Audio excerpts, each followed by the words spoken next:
My name is Dr. Gassan Abu Sitta. I'm a plastic and reconstructive surgeon. I'm a British-Palestinian volunteer with Médecins Sans Frontières.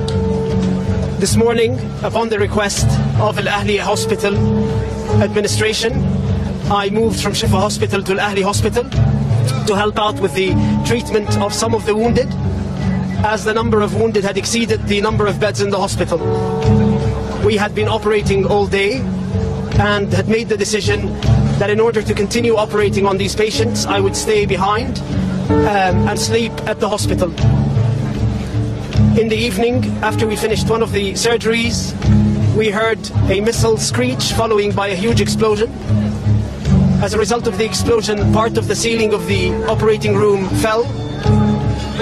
As I moved towards the outside of the operating room and towards the emergency department, we could see bodies of children piled up, both dead, not moving, and wounded. There were several who had been amputated. I tended to a man who had his leg blown off at the thigh. We then carried on trying to resuscitate the patients. When the ambulance came, I decided to help out by carrying one of the wounded who had had a shrapnel in his neck into the ambulance.